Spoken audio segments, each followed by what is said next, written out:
Eduardo Camacho es secretario general del partido Realizando Metas y la opinión de tuya, Luis Eduardo, pues, de la situación del país, cierres de calle y pareciera que no, el gobierno no encuentra la forma cómo salir de este atolladero. Bienvenido como siempre. Muchas gracias, Fernando. Saludo a gran audiencia de Next TV.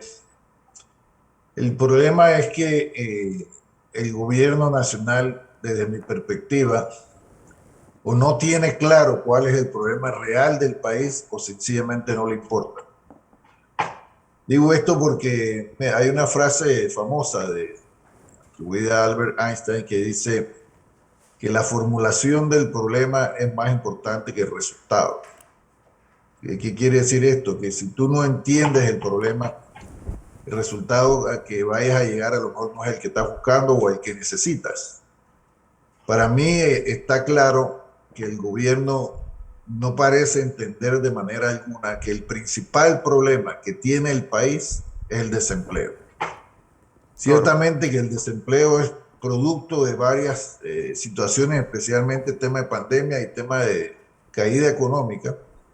Pero si tú no solucionas el problema del empleo, impulsando a través de un fortalecimiento de la economía, de la inversión, tú vas a tener permanentemente razones para que la gente esté en la calle. Claro. Porque si la gente no tiene trabajo, no tiene ingresos, independientemente del alto costo de la vida, va a seguir teniendo la necesidad de respuestas. Si la gente tiene empleo, que no necesariamente sea el que más le gustaría tener o el que tenga los ingresos que necesita, ya hay una esperanza, hay una situación llevadera. Pero fíjate que el costo de la vida superó en este momento al desempleo como principal problema del país y eso tiene su razón de ser. Es que ahora, fíjate, si los que tienen empleo están pasando problemas, imagínate los que no tienen empleo. Claro. Entonces es ahí donde el gobierno debería de crear las condiciones para que se produzca el crecimiento económico, como decía Rosa hace poco, pero esas condiciones no se van a crear mientras el gobierno, por un lado, si tú puedes ver, el gobierno habla de paz social, pero el país no tiene paz social. No tiene paz social porque el país está convulsionado. ¿Y por qué está convulsionado? Porque el gobierno, en vez de atacar los problemas antes que la gente vaya a la calle, solo reacciona cuando la gente está en la calle. Entonces, cuando la gente está en la calle hay intranquilidad social y eso no es un ambiente propicio para la inversión. Pero agrégale eso de que tú que tienes que transmitir a la gente seguridad jurídica en un país para decir, hey, tu plata va a estar segura en Panamá, sea el inversor extranjero o sea el inversor local. Pero la pregunta es, ¿Panamá está enviando señales claras de seguridad jurídica a la inversión? Yo no creo. No creo. Y el ejemplo más claro de eso es lo que ocurre con Ricardo Martinelli Berrocal. Bueno, que Porque más allá de su impacto político, Ricardo Martinelli es hoy en día uno de los principales inversionistas panameños del país. O sea, su grupo empresarial es uno de los que más empleo genera en este país. Entonces tú en vez de estar, digamos, consintiendo a los empresarios que están invirtiendo, lo estás persiguiendo, entonces tú lo que pareciera que quieres que la inversión se vaya. Y porque así ocurre con Ricardo Martinelli, pero ocurrió, por ejemplo, en el gobierno de Varela con el famoso caso del señor Pela. claro. Y esas son todo esto, porque mira, en la vida no existen casualidades, en la vida existen causalidades. Todo lo que estamos teniendo es causa de algo. Primero, de la situación del desastre que causó Juan Carlos Varela, pero el problema es que Cortizo ya no puede seguir dando como excusa lo que hizo Varela. Claro. Sencillamente los gobiernos no los eligen para dar excusas, sino para dar soluciones. Y el gobierno del Cortizo pareciera seguir aferrado a la negación.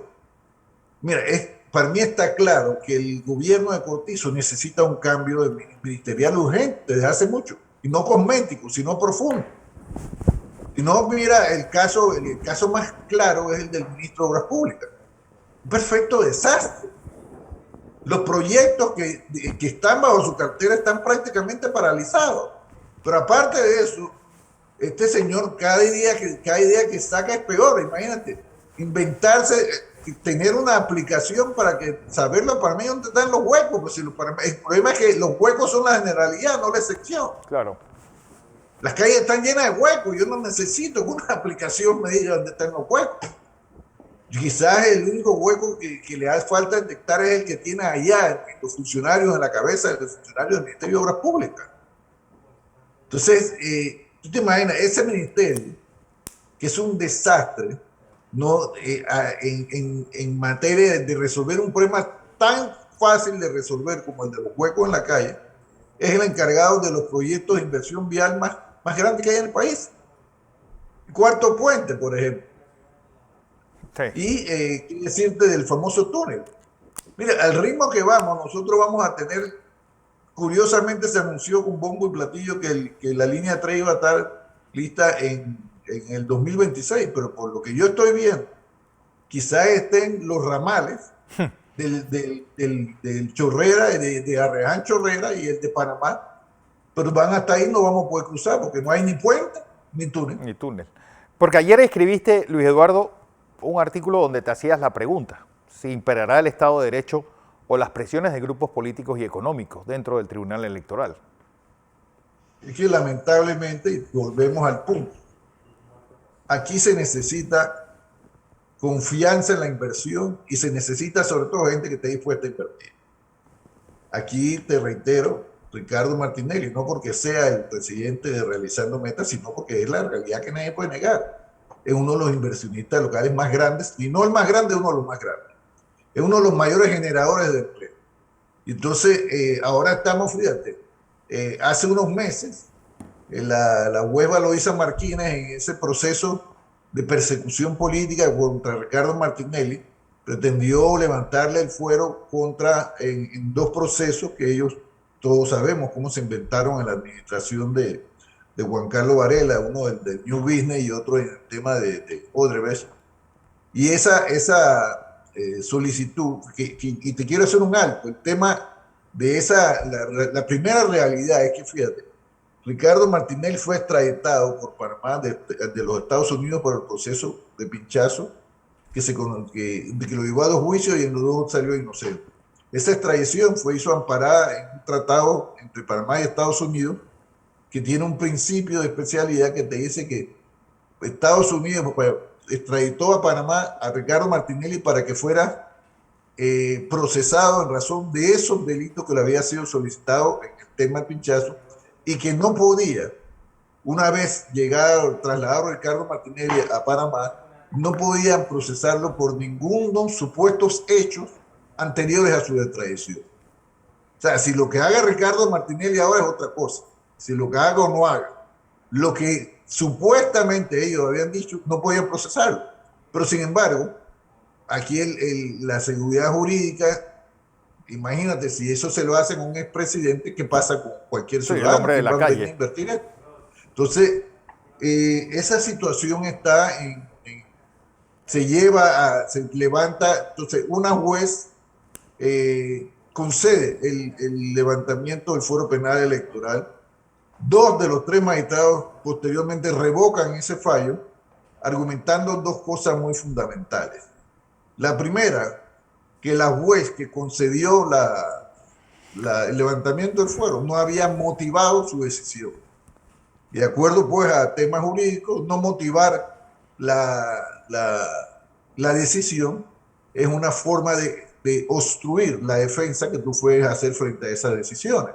Claro. Y el segundo elemento es que dijo el Tribunal Electoral, la defensa de Ricardo Martinelli invocó que él está amparado en el principio de especialidad.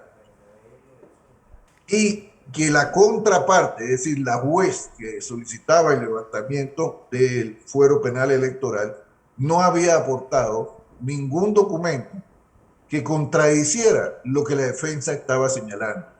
Y aquí montaron una una campaña contra los magistrados diciendo que habían ido más allá de donde tenían que ir, que le habían otorgado a Ricardo Martinelli el principio de especialidad. No, los magistrados del Tribunal Electoral no le otorgaron el principio de especialidad a Ricardo Martinelli. El principio de especialidad se otorga en los tratados. Del Tratado de 1904. Ni siquiera se lo reconoce. Lo que ellos dicen que fue para evaluar la solicitud de levantamiento del fuero, ellos tienen que verificar, como cualquier autoridad, si ese proceso estuvo amparado en las garantías procesales que tienen las partes. Y al determinar ellos que la defensa de Ricardo Martinelli invocó la violación de una garantía procesal de Ricardo Martinelli, que es el principio de especialidad, le dieron los magistrados del Tribunal Electoral: oiga, usted, la defensa dice esto, usted no me ha dicho nada, no me ha dado una prueba de lo contrario. Pero fue más allá y dijo: mira, para poder atender una futura situación de levantamiento, solicitud de levantamiento de fuero, la autoridad tiene que traer una de dos cosas: o una prueba de que Ricardo Martinelli haya renunciado al principio de especialidad, o la prueba de que él viajó a Estados Unidos, no a cualquier lugar del mundo, a Estados Unidos, porque eso es lo que dice el tratado. Tú solo pierdes el principio de especialidad en razón de dos cosas: que la persona expresamente diga no quiero tener más principio de especialidad, cosa que no ha ocurrido, y la segunda, que en el caso de este tratado de Panamá, de extradición de 1904 entre Panamá y Estados Unidos, que la persona extraditada, en este caso Ricardo Martinelli, vuelva, dice el tratado, tenga la oportunidad de volver al país donde fue extraído. ¿Cuál fue extraído? Fue de Estados Unidos. Pero hay una realidad palpable. O sea, Ricardo Martinelli, así quisiera, no puede volver a Estados Unidos. No tiene oportunidad de volver a Estados Unidos por una razón muy sencilla. Para entrar a Estados Unidos se requiere una visa, los panameños por lo menos la necesitamos.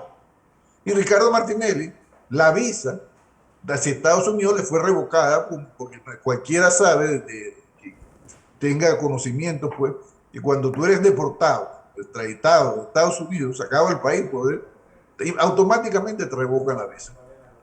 Entonces, ¿cómo puede entrar Ricardo Martinelli a los Estados Unidos? Lo que te quiero decir en el fondo es que todo este proceso, el país está cayéndose económicamente. ¿Tú qué deberías hacer? Estar viendo para ver cómo incentivas a la gente que invierte, a los grandes empresarios, a los generadores de empleo. Entonces tú lo que estás es persiguiendo políticamente al más grande generador de empleo de este país. Entonces, ¿qué te dice? Porque esa presión no es una presión que se produce dentro del Tribunal Electoral. No, el Tribunal Electoral es solo presionado. Claro. Y igualmente, en el órgano judicial, puede haber personas que tengan una motivación especial sobre el tema de Ricardo Martinelli, pero hay también presiones extra órgano judicial y del Ministerio Público. Mira, en este país, ¿cómo va a sentirse aquí la seguridad jurídica en este país si aquí la caradura de Kenia Porcel en estos días salió diciendo, pidiéndole a Carlos Lee de Justicia y Paz que se retractara de haber dicho que aquí había una procuraduría paralela, cuando eso está claramente comprobado? Bueno, por algo renunció Luis Eduardo. Exactamente. Y ahí están los Varelalí. No, y la investigación de Adelita Coriat sobre la procuraduría para... Kenia Porcel está como Pedro por su casa, no le ha pasado nada a Kenia Porcel. Sí. La que utilizó el Ministerio Público como una herramienta, te repito, no solamente contra Martinelli, porque ahí está el caso de Puebla. Sí, contra mucha gente.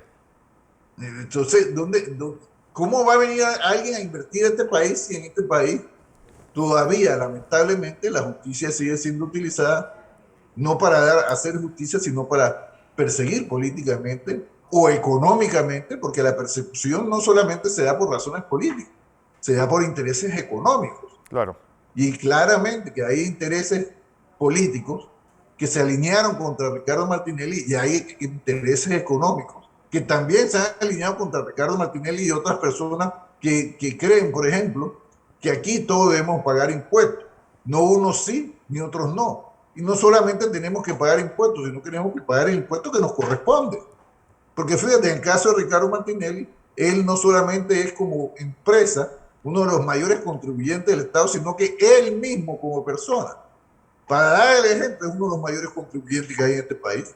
$200,000 pagó en impuestos en la declaración de renta Ricardo Martinelli el periodo 2020 y en el 2021 $300,000. ¿Cuánta gente paga eso aquí? Gente millonaria.